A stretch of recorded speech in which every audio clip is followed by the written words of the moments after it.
Hello viewers, welcome to इरशाद गुरु। आज से हम शुरू कर रहे हैं फोटोशॉप की बिगिनर्स ट्रेनिंग क्लास। इस क्लास की कुछ स्टूडेंट्स को बहुत ही ज़्यादा ज़रूरत थी, क्योंकि कुछ को फोटोशॉप बिल्कुल ही नहीं आता। ये उनके लिए बहुत ही ज़रूरी क्लास है। लेकिन जिन्हें फोटोशॉप आता है वो भी देख सकते हैं। क्या पता कुछ उन्हें भी सीखने को मिल जाए, क्योंकि हम सारी ज़िंदगी किसी न किसी से कुछ न कुछ सीखते ही रहते हैं। बातें तो होती रहेंगी, चलिए स्टार्ट करते हैं। आज का टॉपिक है बेसिक सिलेक्शन टूल्स और फोटोशॉप इंटरफेस। देखिए, प्रोग्रामिंग को छोड़कर हम सॉफ्टवेयर को 3 भागों में बांट सकते हैं। नंबर 1 डाटा एंट्री या typing, number 2 designing, number 3 image editing. जैसे MS एक्सेल और MS वर्ड में टाइपिंग या डाटा एंट्री का जॉब किया जाता है, और कोरल ड्रा, एडोब इलस्ट्रेटर और फ्री हैंड और अन्य के सॉफ्टवेयर में डिजाइनिंग का काम किया जाता है। और इमेज एडिटिंग के लिए फोटोशॉप का ही इस्तेमाल सबसे ज़्यादा किया जाता है, और फोटोशॉप से ऊपर कोई सॉफ्टवेयर इमेज एडिटिंग के लिए नहीं है। फोटोशॉप एक रास्टर बेस्ड सॉफ्टवेयर है, जबकि कोरल ड्रा और इलस्ट्रेटर वेक्टर बेस्ड सॉफ्टवेयर है। पहले फोटोशॉप में इमेज या फोटो का एडिटिंग का ही काम किया जाता था, लेकिन आजकल इसमें डिजाइनिंग बहुत की जा रही है, और आज फोटोशॉप सबसे ज्यादा डिमांडिंग वाला सॉफ्टवेयर बन चुका है। आगे बढ़ने से पहले बताता चलूं, अधूरा ज्ञान कभी कामयाब नहीं होने देता, इसलिए वीडियो को लास्ट तक पूरा देखिए। सबसे पहले वेक्टर और रास्टर को समझते हैं। इसे समझने के लिए मुझे कुछ प्रैक्टिकली आपको दिखाना होगा। सबसे पहले हम रास्टर और वेक्टर को समझते हैं। चलिए प्रैक्टिकली करके देखते हैं इसमें क्या डिफरेंस होता है दोनों में। ये कोरल ड्रा है, इसमें वेक्टर बेस काम होता है, जैसे कि इलस्ट्रेटर में वेक्टर बेस होता है, इसी तरह से कोरल ड्रा में भी वेक्टर बेस होता है। यानी कि जो भी डिजाइन हम बनाते हैं वो वेक्टर बेस बनता है। उसको कितना भी जूम कर लें हम, वो पिक्सलेटेड नहीं होता, फेड नहीं होता। इसलिए एडोब इलस्ट्रेटर और कोरल ड्रा में हमें किसी भी आर्ट वर्क की रेजोल्यूशन की कोई ज़रूरत नहीं होती।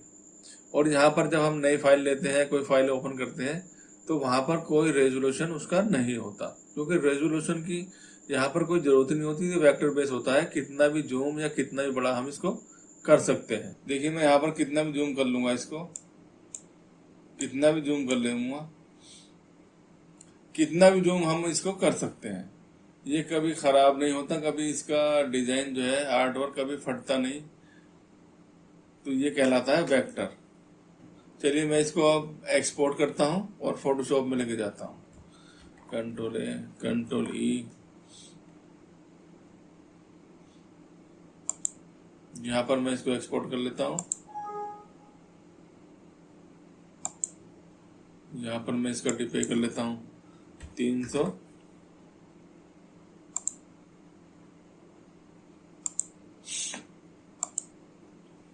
अब देखिए मैं इसको ओपन करता हूँ, ये रहा। जैसे कि अब मैं इसको बड़ा करता हूँ और ज़्यादा जूम करता हूँ, ये देखिए ये ख़त्म ही हो गया। देखिएगा इसमें आपको ये स्क्वायर में जो है पिक्सल नज़र आने लगे इसको। तो यदि हम इसका ज़्यादा बड़ा प्रिंट निकाल लेंगे तो ये इसी तरह का आएगा जिस तरह का यहाँ पर दिखाई दे रहा है। तो ये एक तरह से ये ख़राब हो चुका है। जबकि और दूसरे सॉफ्टवेयर जो है डिजाइनिंग के, जैसे एडोब इलस्ट्रेटर है, कोरल ड्रा है, फ्री हैंड है, उनमें कोई भी आर्टवर्क हम बनाते हैं तो वो पिक्सलेट नहीं होता, क्योंकि वो वेक्टर बेस्ड सॉफ्टवेयर है। तो यही डिफरेंस मैं आपको दिखाना चाहता था, कंपेयर करना चाहता था, ताकि आप रास्टर और वेक्टर को समझ सकें। ये फोटोशॉप में जो भी इमेज हम डिजाइन बनाते हैं वो रास्टर बेस्ड होता है, और जो कोरल ड्रा में या इलस्ट्रेटर में हम बनाते हैं वो वेक्टर बेस होता है। यहाँ पर मैंने आपको जूम करके दिखाई दिया, एक बार मैं जूम करके दिखाता हूँ क्या डिफरेंस दोनों में आता है, ये देखिएगा। और मैं यहाँ पर कोरल ड्रा में जूम करता हूँ इसको, ये यहाँ पर देखिएगा, कितना भी जूम कर लो ये ठीक रहेगा और ये कभी पिक्सलेट नहीं होगा। तो इसीलिए फोटोशॉप में कोरल ड्रा को क्लोज करता हूँ, क्योंकि कोरल ड्रा मैं अभी आपको सिखाने वाला नहीं हूँ। क्लोज कर देता हूँ इसको। अभी हम फोटोशॉप की बात करेंगे। ये बात आपकी समझ में आ गई होगी। रास्टर और वेक्टर का डिफरेंस दोनों को मैंने प्रैक्टिकली कंपेयर करके दिखा दिया। अब चलिए नेक्स्ट करते हैं इसमें। अब एक फाइल को ओपन करते हैं। फाइल को ओपन करने के लिए आप यहाँ पर डबल क्लिक कर सकते हैं इंटरफेस में और कोई भी फाइल ओपन कर सकते हैं। जैसे मैं ये फाइल ओपन कर लेता हूँ। चलिए मैं इसको क्लोज कर देता हूँ और यहाँ से भी जाके हम ओपन में जाके ओपन कर सकते हैं और इसको मैं क्लोज करता हूँ। और तीसरा तरीका यह है ओपन करने का, कंट्रोल ओ करेंगे तो कोई भी फाइल ओपन हो जाएगी। ठीक है, क्लोज करता हूँ उसको। अब यहाँ पर देखिए जी हमारा इंटरफेस है। यहाँ पर इधर लेफ्ट साइड में जो है हमारा टूल बॉक्स है और राइट साइड में ये हमारा लेयर पैनल है। इसमें हिस्ट्री है, पाथ है, कई सारी चीज़ें इसमें होती है, एक्शन भी होता है। और मैं इसको क्लोज करना चाहूँ तो यहाँ से क्लोज कर सकता हूँ और इसको भी मैं हटा सकता हूँ। ये देखिए हट गया। यदि फोटोशॉप में आपको टूल बॉक्स भी नज़र नहीं आ रहा और लेयर पैनल भी नज़र नहीं आ रहा तो आपको क्या करना है, उस कंडीशन में आपको जाना है विंडोज़ में। विंडोज़ में जाने के बाद आप यहाँ पर लेयर है, ये रहा लेयर, यहाँ पर टिक कर दो। ये लेयर पैनल आ चुका है। इसमें लेयर है, हिस्ट्री है और इसमें हम इनको अलग अलग भी कर सकते हैं। ये देखिए मैं इसको क्लोज करता हूँ, फिर मैं इसको लेयर को भी क्लोज कर देता हूँ, फिर मैं पाथ्स को भी क्लोज कर देता हूँ। ये देखिएगा और टूल बॉक्स मुझे शो करना है। अब इसके बाद मुझे टूल बॉक्स को शो करना है तो यहाँ टूल्स पे क्लिक कर दूंगा तो ये शो हो जाएगा। अगेन मुझे इसको हाइड करना है तो यहाँ इसमें अनटिक कर दूंगा तो ये हाइड हो जाएगा। और तीसरी चीज़ यहाँ पर है, यहाँ इसके इंटरफेस में इसका ऑप्शन, जो भी टूल हम सेलेक्ट करते हैं जिसमें काम करते हैं वो होता है ऑप्शन। तो ये ऑप्शन बार अभी हाइड है तो मैं इसको टिक कर दूंगा तो ये भी शो हो जाएगा। चलिए टूल बॉक्स को भी शो कर लेते हैं। यहाँ पर हम टैब प्रेस करके भी इसको ऑप्शन को और टूल बॉक्स को शो एंड हाइड कर सकते हैं। चलिए अब आपको समझाने के लिए, सिलेक्शन टूल के समझाने के लिए मैं आपको करके दिखाता हूँ। यहाँ पर एक नई फाइल लेते हैं, कंट्रोल एन करते हैं। यहाँ से आप न्यू फाइल भी कर सकते हैं और यहाँ पर हम नीचे जाएंगे, देखेंगे इसको गौर से, तो यहाँ पर मोड है RGB। इसको हम RGB भी कर सकते हैं, ग्रे स्केल भी कर सकते हैं, CMYK भी कर सकते हैं, लैप कलर भी कर सकते हैं। लेकिन हम जो फोटोशॉप में काम करते हैं वो RGB ही बेस्ट ऑप्शन है, क्योंकि RGB हमारे कलर भी सही आते हैं फोटोशॉप में। और दूसरी चीज़ ये है कि इसमें कलर करेक्शन करने में भी RGB में आसानी होती है, क्योंकि RGB ही फोटोशॉप में ज़्यादा सूटेबल है। तो यहाँ पर हम RGB करेंगे और यहाँ पर हमें बैकग्राउंड में रखने के लिए 3 कलर मिल रहे हैं, वाइट और बैकग्राउंड कलर। बैकग्राउंड में जो भी कलर होगा, यानी कि ये वाला कलर, और तीसरा है हमारा ट्रांसपेरेंट कलर। तो यहाँ पर हम कलर वाइट ही रखेंगे, कर देते हैं ओके। अब ये हमारी फाइल बन चुकी है। एक नई फाइल क्रिएट हो चुकी है हमारी।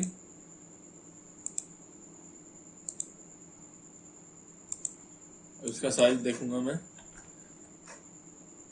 ये फाइल छोटी बनी है लेकिन हमें बड़ी फाइल बनानी है, तो हम कंट्रोल एन करेंगे और यहाँ पर इसका साइज लेंगे A4 साइज। यहाँ पर इंच कर लेंगे ताकि हमें समझ में आए ये कितने इंच में है, क्योंकि काम जो है हमारा आर्टवर्क डिजाइनिंग तो ज़्यादातर जो है इंचों में ही हम काम करते हैं। और ये RGB ही रखना है, ये वाइट ही रखना है और कर देते हैं ओके। अब यहाँ पर हमें लेयर पैनल शो करना है, तो लेयर पैनल की हमें जरूरत पड़ेगी। लेयर पैनल शो कर लिया हमने, इसको इधर ले गए और यहाँ पर फिर से मैं हिस्ट्री को भी शो कर लेता हूँ। हिस्ट्री को शो कर लिया और यहाँ पर देखिए मैं पाथ को भी ले लेता हूँ। ये पाथ आ गया हमारा और यहाँ पर मैं विंडोज में जाके आप जिसको भी टिक करते जाएंगे वो शो होता जाएगा, और जिसको अनटिक करेंगे वो हाइड होता चला जाएगा। एक्शन को भी ले लेता हूँ मैं, ये एक्शन आ गया। यहाँ पर जो फोटोशॉप का इंटरफेस था सारे में ये हिस्ट्री पैनल, लेयर पैनल और जी एक्शन पैनल, ये सारे पैनल से घिर गया है। तो हम इनको इकट्ठा करेंगे यहाँ पर हम इनको सब एक ही पैनल में एडजस्ट कर देंगे। तो मैं एक्शन को उठा के यहाँ ले जाऊंगा, तो यहीं पर सबको एडजस्ट कर देंगे। हिस्ट्री को भी मैं, हाँ, लेयर्स को मैं यहाँ पर ले जाऊंगा, नहीं लेयर्स यहीं रखूंगा, और इस पैनल को, इन दोनों पैनल्स को मैं यहाँ पर ले जाऊंगा। हिस्ट्री को यहाँ ले जाऊंगा, उसके बाद एक्शन को भी यहाँ पर ला के छोड़ देंगे, तो ये एक ही पैनल में सब एडजस्ट हो जाएगा। और मैं पाथ्स को भी यहाँ पर ला के छोड़ दूंगा। अब लेयर पैनल को हम इधर कर लेंगे, और यहाँ पर ये हमारी फाइल है। यहाँ पर हमें सिलेक्शन टूल के बारे में हम सीखने वाले हैं। चलिए लेयर पे यहाँ पर क्लिक कर लेंगे। फोटोशॉप में सबसे बेसिक चीज है लेयर। तो लेयर के बारे में थोड़ा सा जानेंगे। यहाँ पर हमने बैकग्राउंड लेयर सेलेक्ट की हुई है, और यहाँ पर मैं लेता हूँ marquee tool. Marquee tool selection के काम आता है, और यहाँ पर इसको इस तरह से सिलेक्ट कर देता हूँ। तो इस सिलेक्शन का मतलब ये है कि जहाँ पर सिलेक्शन है उसी पार्ट में हम जो भी काम करेंगे उसी पार्ट में कर सकते हैं। सिलेक्शन के बाहर हम कोई भी काम नहीं कर सकते। जैसे मैं यहाँ पर ब्रश टूल चलाना चाहूँ, ये फोरग्राउंड का हमारा सेलेक्ट है, तो ये नहीं चलेगा यहाँ पर। और जैसे ही इसके अंदर आएगा, ये देखिए, इसके अंदर जैसे ही आया ये, तो ये काम करने लगा। तो जितना भी सिलेक्शन है वहीं पर काम करेगा। मैं इसको कंट्रोल डी करता हूँ, तो जहां जहां पर ये सिलेक्शन था उसी के अंदर इसने काम किया। अब मैं इसको कंट्रोल जेड करता हूँ। दूसरी चीज इसमें सिलेक्शन को इन्वर्स करना। मैं कंट्रोल शिफ्ट आई करूंगा तो ये सिलेक्शन इन्वर्स हो जाएगा, यानी कि अब ये सिलेक्शन उल्टा हो गया। जो इसमें पहले सिलेक्ट था वो अनसिलेक्ट हो गया, और जो पहले सिलेक्ट नहीं था वो सिलेक्ट हो गया। ये सिलेक्शन इन्वर्स हो गया। अब ये देखिए, यहाँ पर मैं जितना भी काम कर रहा हूँ, मैं यहाँ पर, ये देखिए, यहाँ पर जितनी भी लाइनें मैं इसमें चला रहा हूँ मैं, ये इस बॉक्स के अंदर नहीं जाएंगी।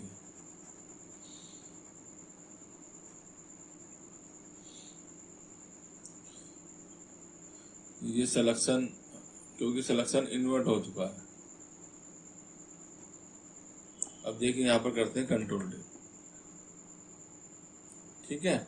अब तीसरी चीज हमें इसमें करनी है, कंट्रोल जेड करते हैं, कंट्रोल डी करते हैं। कंट्रोल डी डिसेलेक्ट करने के लिए होता है, यानी कि अनसेलेक्ट करने के लिए होता है।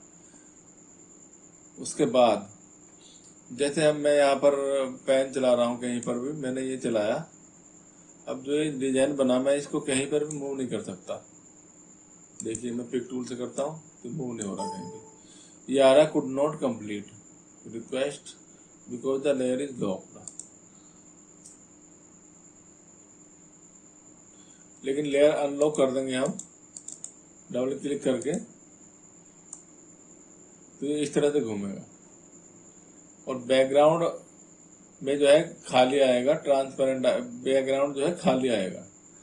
लेकिन हम चाहते हैं कि इसमें व्हाइट पर इसको हम जो है जो भी चीज बनाए वो मूव हो, या उसमें हम कुछ चेंज कर सकें।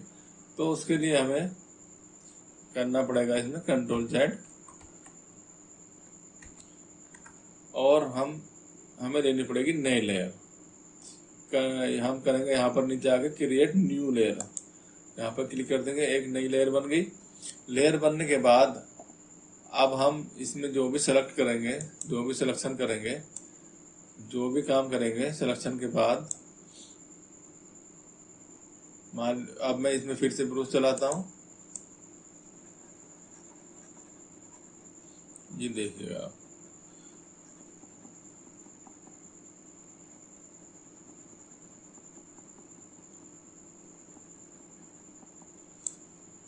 अब देखिए, मैं यहाँ पर करता हूँ कंट्रोल डी, यानी कि सिलेक्शन को डिसेलेक्ट करता हूँ, और मैं इसमें अब जहां पर भी इसको मूव करना चाहूँ मैं इसको मूव कर सकता हूँ, और आल्ट के साथ इसको ड्रैग एंड ड्रॉप करके इसकी नई लेयर भी बना सकता हूँ। ये देखिए, ठीक है, कंट्रोल जेड करते हैं। एक बार कंट्रोल जेड करने से एक स्टेप वापस होगा और फिर से कंट्रोल जेड करेंगे तो फिर से वो आ जाएगा। लेकिन हमें कई बार कंट्रोल जेड करना है, स्टेप बाय स्टेप, कई स्टेप पीछे जाना है हमें, तो उसके लिए हमें करना पड़ेगा control Z, control alt Z, control alt Z, control alt Z, control alt Z, control alt Z और कंट्रोल आल्ट जेड। कई बार हम कंट्रोल आल्ट जेड करेंगे, कई स्टेप हम पीछे चले जाएंगे। और ये हम फोटोशॉप की सेटिंग में हम स्टेप डिफाइन कर सकते हैं कि कितने स्टेप हमें अनडू करना है, कितने स्टेप हमें रीडू करना है। उतने स्टेप हम रीडू कर सकते हैं जितने स्टेप हम अनडू कर सकते हैं। तो चलिए अब हमें इसको रीडू करना है, तो रीडू करने के लिए करेंगे control shift Z, control shift Z, again control shift Z, again control shift Z, again control shift Z. तो कंट्रोल शिफ्ट जेड करते जाएंगे तो वो स्टेप जो है फिर से रीडू होते चले जाएंगे, और कंट्रोल आर जेड करेंगे तो अनडू होते चले जाएंगे। चलिए अब नेक्स्ट चीज आती है इसमें हमारी सिलेक्शन। सिलेक्शन में सिलेक्शन को ऐड करना है, उसमें सबट्रैक्ट करना है। ये लेयर्स को इनको हम डिलीट कर देते हैं। तो कैसे करेंगे, यहाँ पर मैं फिर से सिलेक्शन टूल लेता हूँ। ये सिलेक्शन टूल 3-4 तरह के हैं, मैंने इसके लिए एक वीडियो बना रखी है। मैं आज फोटोशॉप में आपको बेसिक सिलेक्शन सिखाना चाहता हूँ और फोटोशॉप का इंटरफेस के बारे में आपको बताना चाहता हूँ। टूल्स के बारे में मैंने एक डिटेल वीडियो बनाई हुई है जो मेरे चैनल पे पड़ी हुई है, फोटोशॉप ऑल टूल्स के नाम से, आप उसे देख सकते हैं। तो चलिए मैं ले लेता हूँ मार्की टूल, फिर से अगेन रेक्टेंगुलर मार्की टूल। अब ये देखिए मैंने ये सिलेक्ट किया और यहाँ पर ये ऑप्शन आ गए। जो भी टूल हम लेंगे उससे रिलेटेड ऑप्शंस जो है यहाँ पर अब ऊपर आ जाते हैं। अब मुझे इसमें कुछ ऐड करना है, मैं यहाँ पे क्लिक करूँगा तो इस सिलेक्शन में मुझे ये ऐड करना है, ये ऐड हो गया। और मैं इस सिलेक्शन में ये ऐड करना चाहता हूँ, ये ऐड हो गया। और यहाँ पर मैं ये ऐड करना चाहता हूँ, ये ऐड हो गया। और एक मैं ये ऐड करना चाहता हूँ, ये हो गया ऐड। और मैं नीचे जाके इसमें इलिप्टिकल ट्रायंगल टूल लेना चाहता हूँ और इसमें एक ये ऐड करना चाहता हूँ, ये ऐड हो गया। और एक मैं ये ऐड करना चाहता हूँ, ये ऐड हो गया। अब इसमें कलर फिल करना चाहूँ तो ये कलर फिल हो गया। अब देखिए हमें इसमें से कंट्रोल जेड करता हूँ। अब इसमें हमें कुछ माइनस करना है, यानी कि सबट्रैक्ट करना है सिलेक्शन को। तो यहाँ पर क्लिक करेंगे, ये हमें इसमें से सबट्रैक्ट करना है। तो ये देखिए अब इस तरह का हो गया। और अब हम लास्ट में करेंगे कंट्रोल जेड करते हैं। यहाँ पर मैं रेक्टेंगल मर्क्यू टूल ले लेता हूँ और यहाँ पर ये लास्ट चीज आती है इंटरसेक्ट विथ सिलेक्शन। इसमें मैं जो भी चीज सेलेक्ट करूंगा वो तो सेलेक्ट रहेगी और बाकी सब गायब हो जाएगी। देखिए जैसे मैं यहाँ पर इतना ले लेता हूँ तो ये सिलेक्शन मेरे पास सिर्फ रह गया जो इसके अंदर था। ये चीज आपकी समझ में आ गई। कंट्रोल जेड करते हैं, कंट्रोल डी करते हैं। कंट्रोल डी अनसेलेक्ट करने के लिए होता है, शॉर्टकट जो है मैं काफी इसमें काम करता हूँ तो शॉर्टकट ही ज्यादा मेरे हाथ पे चढ़ी हुई है। वैसे यहाँ पर भी हम सिलेक्शन में जाके डी सिलेक्ट कर सकते हैं। जैसे मैं करूँ यहाँ पर ये रहा कंट्रोल डी, यहाँ पर भी डी सिलेक्ट आप कर सकते हैं। लेकिन इन ऑप्शंस को हमें किसी पर भी क्लिक नहीं करना क्योंकि हमें फास्ट काम करना है और हमें शॉर्टकट पे काम करना है। यदि हम इनको सेलेक्ट रखेंगे तो ये हमारे सर में दर्द कर देंगे और काम करने में हमें प्रॉब्लम होगी। तो इसको हम अनसेलेक्ट करते हैं, इसको यहीं पर रखते हैं। और अब देखिए मैं शॉर्टकट किसी करके दिखाता हूँ। जैसे ये मैंने ये किया, अब मैं शिफ्ट के साथ जहां जहां भी सिलेक्शन टूल से सिलेक्शन मर्क्यू टूल से ऐड करता जाऊंगा, शिफ्ट के साथ जहां भी बनाऊंगा तो शिफ्ट के साथ इसमें ऐड होता चला जाएगा। कंट्रोल जेड करते हैं। अब मैं आल्ट के साथ जहां पर भी इसको रेक्टेंगल मर्क्यू टूल को ड्रैग एंड ड्रॉप करूंगा वहाँ पर ये माइनस होता चला जाएगा। जैसे मैं अब यहाँ पर भी ये माइनस कर देता हूँ तो इस तरह की शेप बन गई। अब देखिए मैं इसमें कलर डालता हूँ। तो हमें ध्यान ये रखना है कि हमें ये ऊपर के ऑप्शन सेलेक्ट नहीं करने, और हमें शिफ्ट के साथ और आल्ट के साथ सेलेक्ट, ऐड और सब्ट्रैक्ट करना है। सिलेक्शन को ऐड करना है और सिलेक्शन को माइनस करना है आल्ट और शिफ्ट की मदद से। कंट्रोल जेड करते हैं, कंट्रोल डी करते हैं। अब नेक्स्ट चीज ये है, हमें फेदर के बारे में समझने के लिए मैं ये दो फाइलें ओपन करता हूं जो बिल्कुल सेम है।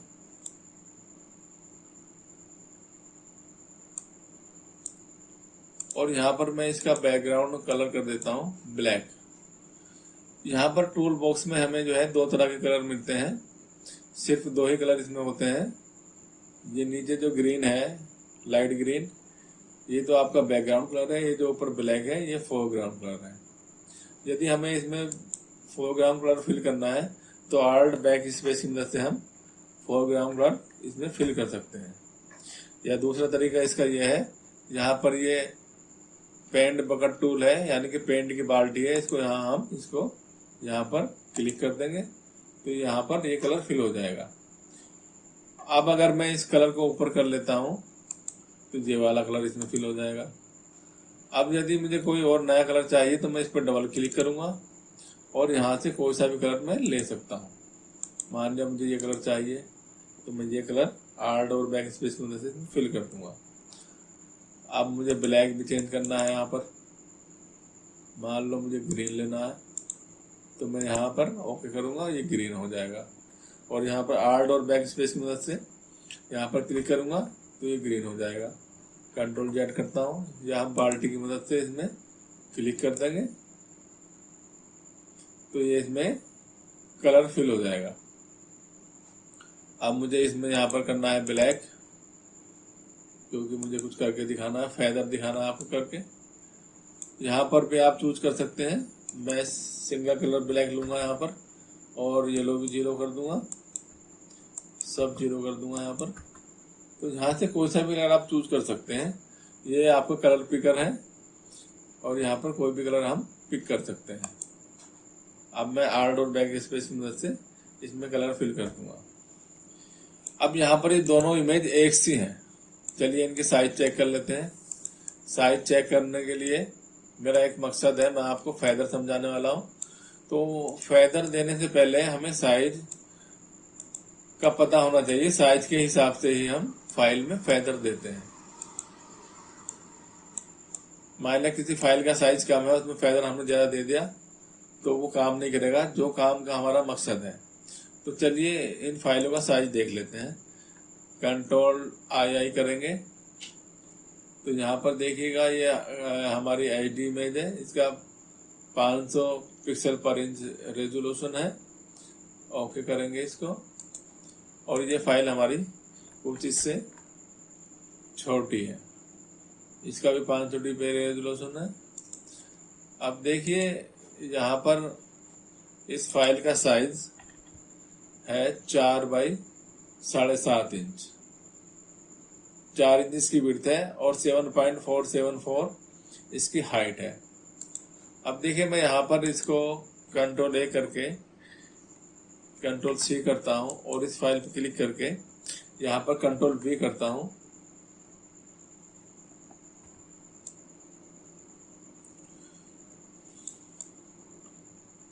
चलिए अब इस फाइल का साइज देखते हैं।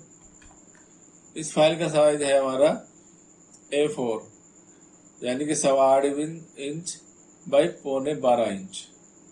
अब ये फाइल जो यहाँ पर इमेज थी हमारी, यहाँ पर इसकी हाइट जो है 11.25 इंच से भी ज्यादा होगी। कंट्रोल T करते हैं तब समझ में बात आएगी। इसका साइज यहाँ पर बढ़ चुका है। इसकी वजह क्या है? हम काम करते टाइम यही गलतियां करते हैं। इसकी वजह यह है कि इस फाइल का DPI जो है बहुत ज्यादा है।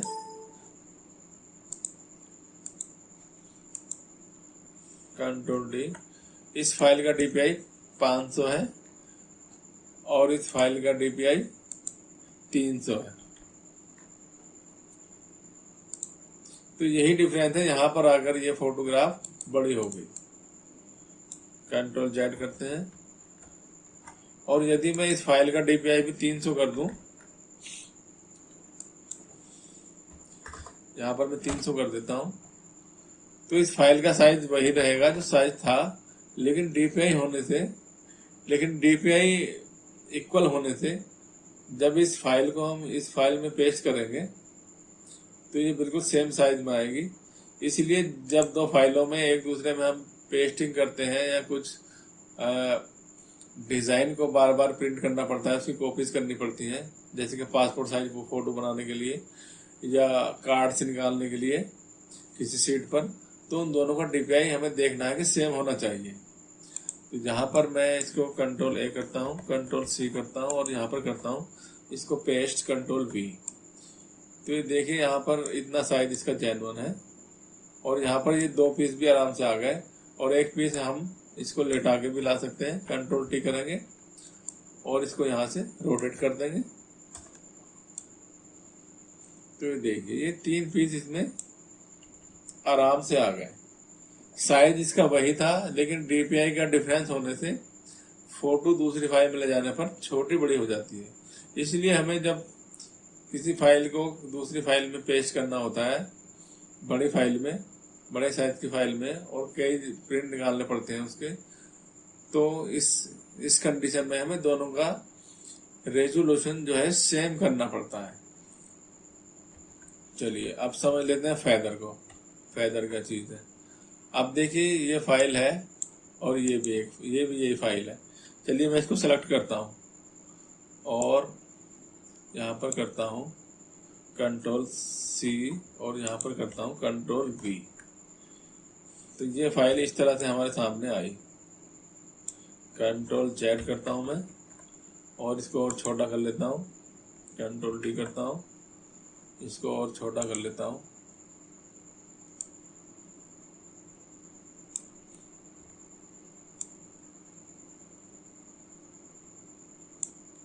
कंट्रोल सी करता हूँ, और यहाँ पर कंट्रोल वी करता हूँ।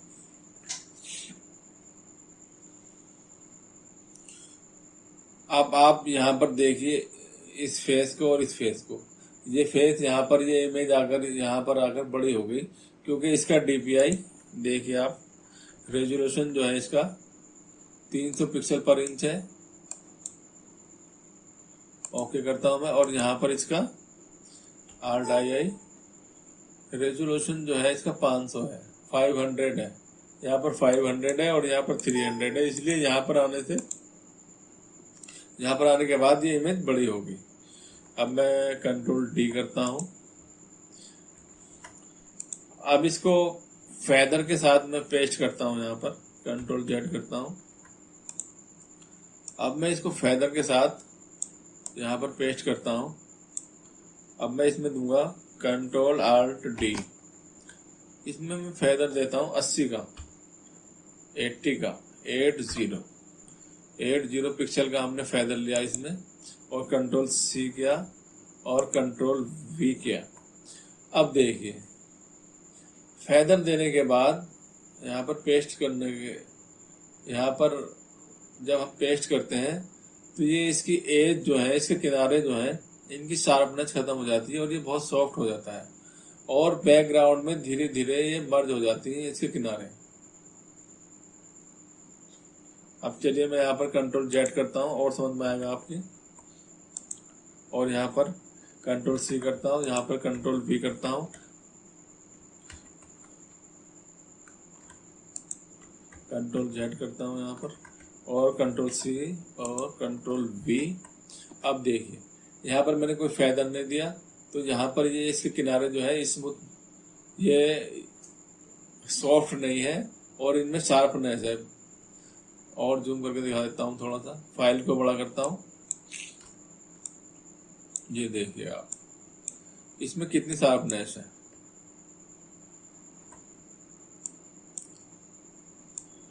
अब छोटा कर लेते हैं साइज।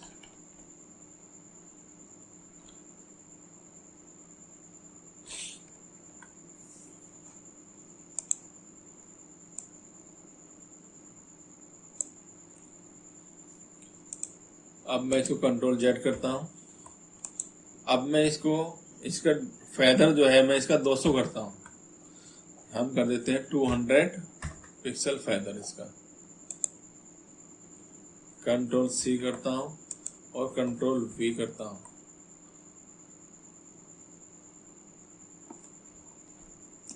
अब आप इसका लुक देखिए,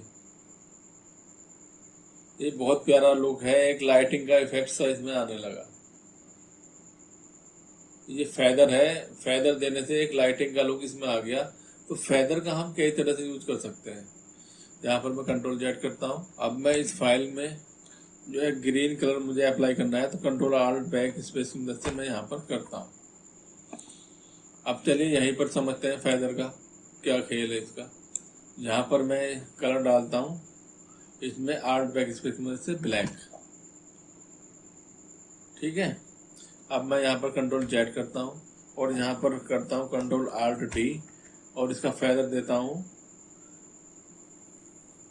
यहाँ पर 50 और यहाँ पर मैं कलर डालता हूँ, कंट्रोल डी करता हूँ। तो देखिए यहाँ पर जब मैंने पहले कलर डाला तो यहाँ पर बड़ा शार्प था ये, और अब ये बड़ा सॉफ्ट हो गया है।